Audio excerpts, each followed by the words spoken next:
أعوذ بالله من الشيطان الرجيم. بسم الله الرحمن الرحيم. يوم يقوم الروح والملائكة صفا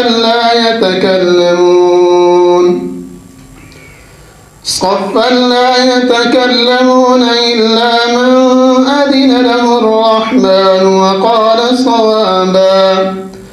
ذلك اليوم الحق، فمن شاء اتخذ إلى ربه مآبا.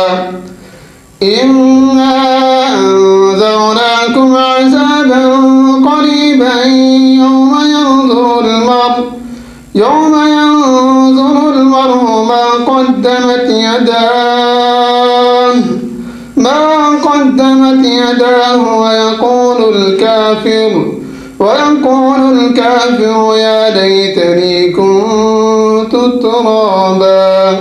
صدق الله العظيم.